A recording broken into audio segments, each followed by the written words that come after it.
और भोपाल से बड़ी खबर इस वक्त सामने आ रही है। यूक्रेन से सकुशल लौटे छात्र। मंगलवार को यूक्रेन से लौटे 241 भारतीय छात्र। भारतीयों की सकुशल वापसी हुई है और एक चिंता यहां पर बनी हुई थी परिजनों को, खासकर अपने बच्चों को लेकर, क्योंकि धीरे धीरे स्थिति तनावपूर्ण तो दिखाई दे रही है यूक्रेन और रशिया के बीच। और ऐसे में छात्रों के लिए एडवाइजरी थी कि वो जल्द से जल्द भारत लौट आए। कुछ बच्चे भारत लौट आए हैं, ये अच्छी खबर है। भारतीयों की सकुशल वापसी हुई है, यूक्रेन से सकुशल लौटे हैं छात्र। ये बड़ी खबर इस वक्त आपको हम बता रहे हैं। मध्य प्रदेश के जो छात्र थे वो भी वापस लौटे हैं। जो तस्वीरें आएंगी वो भी हम आपको दिखाएंगे। यूक्रेन से सकुशल छात्रों के वापस आने का सिलसिला अब शुरू हुआ है। 241 भारतीय छात्र कुल मिलाकर कल वापस आए हैं और इसमें देश के कोने कोने के छात्र शामिल हैं। भारतीयों के आने का सिलसिला शुरू हो गया है। हर्षित भी इस वक्त आए हैं, हर्षित से बात करते हैं। हर्षित, आप बताइए, एक तो सरकार को कितना धन्यवाद आप देना चाहेंगे? मैं बहुत धन्यवाद देना चाहूँगा, सरकार ने इवैक्यूएट करवाया उसी के। किस तरह के हालात उस वक्त थे यूक्रेन में जो कि आपने देखा वहाँ पर? जो मैंने देखा तब तो नॉर्मल हालात थे, बट बॉर्डर पे टेंशन थी, बस मैं इतना ही कह सकता हूँ। मैं इतना ही जानता हूँ। कितने भारतीय और हैं जो वहाँ पर अभी भी फंसे हुए हैं? 8,000। 8,000। वो क्या सोच रहे हैं? वापस आने की सोचते हैं? सब यही सोच रहे हैं वापस आने का। कल सिंधिया जी से भी हमने बातचीत की थी, उन्होंने कहा था कि जो भी आना चाहे उनके लिए हम फ्लाइट्स भेजेंगे। हाँ बिल्कुल, गवर्नमेंट कोशिश कर रही है। आप कितने वर्षों से वहाँ पर रह रहे थे? कब से पढ़ाई कर रहे थे? 3 साल। आप उनके पिताजी? जी, आपसे बातचीत करते हैं। आपका बेटा आखिरकार भारत वापस आ गया है, क्या कुछ कहेंगे सरकार को लेकर? खास तौर पर आप सरकार को लेकर क्या कुछ कहेंगे? सरकार ने बहुत सहयोग किया। मैं श्री शिवराज सिंह चौहान जी का बहुत बहुत आभारी हूँ। मध्य प्रदेश सरकार ने, गवर्नमेंट ऑफ इंडिया ने, इंडिया एम्बेसी ने, यूक्रेन एम्बेसी ने, सभी ने सहयोग किया। चलिए, तो ये तस्वीरें आपने देखी, ये शताब्दी एक्सप्रेस की तस्वीरें आप देख रहे हैं। चूँकि फ़्लाइट्स जो हैं वो सबसे पहले यूक्रेन से दिल्ली आई और दिल्ली के बाद चूँकि मध्य प्रदेश के 2 शख्स जो हैं वो एक भोपाल और एक इंदौर आए हैं। ऐसे में हर्षित की अगर बात करते हैं तो वो काफ़ी खुश है और उनके पिता और दोनों ही मिलकर भारत सरकार और मध्य प्रदेश सरकार को शुक्रिया कह रहे हैं। विडलिजा भाई के साथ शुभम गुप्ता, न्यूज़ 8 भोपाल। विडलिजा भाई के साथ शुभम। तो ये तस्वीरें आप देख रहे थे। 2 बच्चे हैं मध्य प्रदेश के जो वापस लौटे हैं। परिवार वाले काफ़ी खुश हैं और प्रदेश सरकार, केंद्र सरकार, विदेश मंत्रालय, एम्बेसी का, सभी का शुक्रिया अदा उनकी तरफ से किया जा रहा है, क्योंकि काफ़ी मुश्किल समय है परिवार वालों के लिए। हालांकि एक चीज़ जो कही गई वो ये कि जो बॉर्डर एरियाज़ हैं वहाँ पर स्थिति तनावपूर्ण है, लेकिन जहां ये छात्र रह रहे थे वहां पर फिलहाल ऐसी कोई तस्वीर नहीं है, ये बात कही गई है। तो बड़ी खबर इस वक्त हम आपको बता रहे हैं जो छात्रों की तरफ से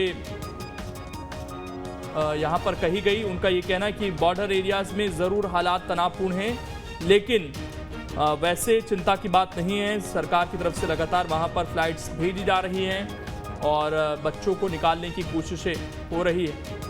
शुभम हमारे साथ इस वक्त जुड़ गए हैं। शुभम, कितने छात्र मध्य प्रदेश के वापस लौटे हैं आज?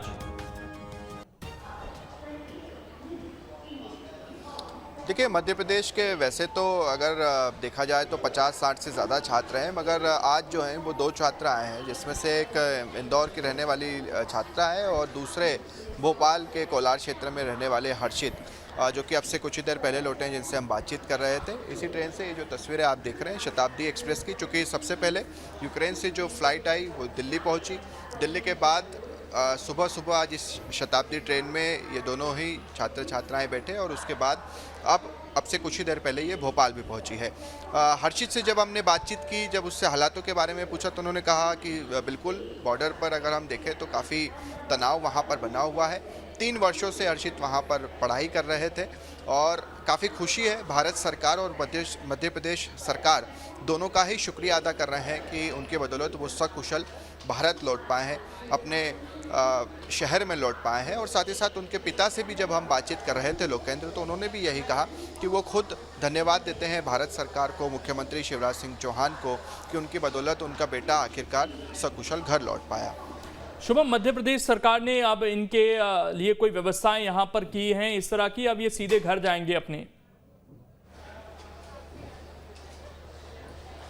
देखिए, ये सीधे घर यहाँ से, चूँकि पुलिस सुरक्षा बल दिया गया था, तकरीबन 4 से 5 पुलिस के जवान भी यहाँ पर मौजूद थे जो उनकी सुरक्षा में थे, और यहाँ से अब वो घर के लिए ही रवाना हुए हैं। कोलार में ही रहते हैं, भोपाल के, और अब ऐसी कोई बात नहीं है कि इन्हें कहीं और ले जाया जाएगा, चूँकि दिल्ली आए हैं और सबसे पहले वो अपने घर ही जाना चाहते थे, लिहाजा अब वो अपने घर की ओर बढ़ चले हैं। एक चीज़ जब आप बात कर रहे थे छात्रों से शुभम, निकलकर सामने आई कि जो पेरेंट्स इस वक्त चिंता में हैं, जो ज़्यादा हालात ख़राब हैं वो बॉर्डर एरियाज़ में ही हैं। बाकी यूक्रेन के अंदर उस तरह का तनाव शायद नहीं है, और इसका जिक्र बार बार कई छात्रों ने किया है।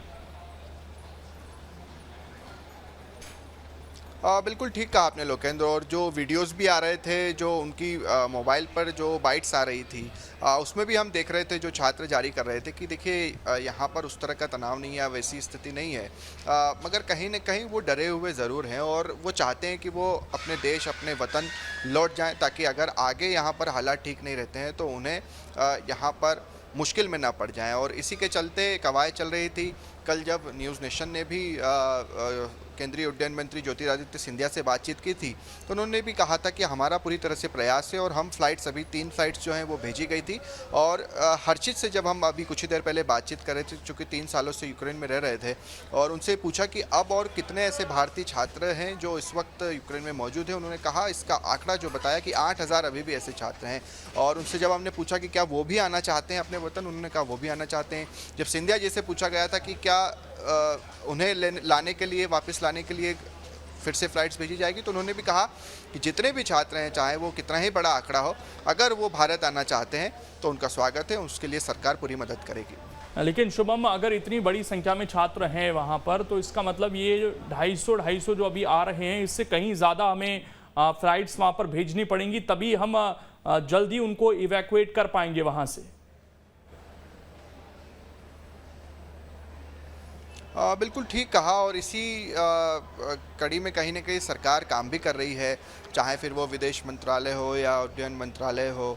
मध्य प्रदेश सरकार की ओर से भी आप देखें कि मुख्यमंत्री शिवराज सिंह चौहान खुद इस पूरे मामले को काफ़ी गंभीरता से ले रहे हैं, खुद मॉनिटरिंग कर रहे हैं, और ये भी कहा है कि जिस तरह की भी मदद मध्य प्रदेश से लगे वो मदद की जानी चाहिए। भारत सरकार और मध्य प्रदेश सरकार के बीच समन्वय में, आपसी कोऑर्डिनेशन में किसी तरह की कोई कमी नहीं रहनी चाहिए।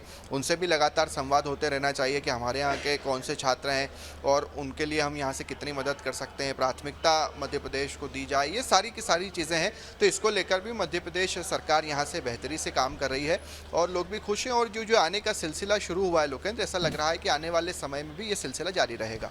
शुभम, ये जो छात्रों को सिक्योरिटी दी गई, इसका कोई विशेष पर्पस, क्या अभी मीडिया से थोड़ा दूर रखना चाहते हैं इन बच्चों को, या कोई और पर्पस नजर आया, केवल सुरक्षा के लिहाज से इनको ये पुलिसकर्मी आज दी गई, सुरक्षा दी गई? देखिए, बिल्कुल पुलिस का चूँकि सिर्फ इतना ही काम था कि वो यहाँ से जब इस रेलवे स्टेशन पर उतरें तो कम से कम उन्हें सकुशल उनके घर पहुँचा दें, चूँकि ये पूरी ड्यूटी होती है। क्योंकि यूक्रेन से एक भारतीय को जो कि फंसा हुआ था, उसे हम लेकर आ रहे हैं अपने वतन, तो दिल्ली में सुरक्षा दी गई, दिल्ली में फिर बिठाया गया, फिर यहाँ से। तो एक जो प्रोटोकॉल के तहत अगर आप देखें, जो कि यूक्रेन से एक भारतीय को हम घर पहुँचा रहे हैं। ठीक, तो कुछ और छात्रों से भी बातचीत हुई है शुभम, वो भी दर्शकों को सुनवा देते हैं, उन्होंने क्या कुछ कहा है। यूक्रेन से भारतीयों के आने का सिलसिला शुरू हो गया है। हर्षित भी इस वक्त आए हैं, हर्षित से बात करते हैं। हर्षित, आप बताइए, एक तो सरकार को कितना धन्यवाद आप देना चाहेंगे? मैं बहुत धन्यवाद देना चाहूँगा, सरकार ने इवैक्यूएट करवाया उसी के। किस तरह के हालात उस वक्त थे यूक्रेन में जो कि आपने देखा वहाँ पर? जो मैंने देखा तब तो नॉर्मल हालात थे, बट बॉर्डर पे टेंशन थी, बस मैं इतना ही कह सकता हूँ। मैं नहीं जानता कितने भारतीय और हैं जो वहाँ पर अभी भी फंसे हुए हैं? 8000। वो क्या सोच रहे हैं, वापस आने की सोचते हैं? सब यही सोच रहे हैं वापस आने का। कल सिंधिया जी से भी हमने बातचीत की थी, उन्होंने कहा था कि जो भी आना चाहे उनके लिए हम फ्लाइट्स भेजेंगे। हाँ बिल्कुल, गवर्नमेंट कोशिश कर रही है। आप कितने वर्षों से वहाँ पर रह रहे थे, कब से पढ़ाई कर रहे थे? 3 साल। आप उनके पिताजी? जी, आपसे बातचीत करते हैं। आपका बेटा आखिरकार भारत वापस आ गया है, क्या कुछ कहेंगे सरकार को लेकर, खासतौर पर आप सरकार को लेकर क्या कुछ कहेंगे? सरकार ने बहुत सहयोग किया, मैं श्री शिवराज सिंह चौहान जी का बहुत बहुत आभारी हूँ। मध्य प्रदेश सरकार ने, गवर्नमेंट ऑफ इंडिया ने, इंडिया एम्बेसी ने, यूक्रेन एम्बेसी ने, सभी ने सहयोग किया। चलिए, तो ये तस्वीरें आपने देखी, ये शताब्दी एक्सप्रेस की तस्वीरें आप देख रहे हैं। चूँकि फ़्लाइट्स जो हैं वो सबसे पहले यूक्रेन से दिल्ली आई और दिल्ली के बाद चूँकि मध्य प्रदेश के 2 शख्स जो हैं वो एक भोपाल और एक इंदौर आए हैं। ऐसे में हर्षित की अगर बात करते हैं तो वो काफ़ी खुश है और उनके पिता और दोनों ही मिलकर भारत सरकार और मध्य प्रदेश सरकार को शुक्रिया कह रहे हैं। विडाली भाई के साथ शुभम गुप्ता, न्यूज़ 8 भोपाल।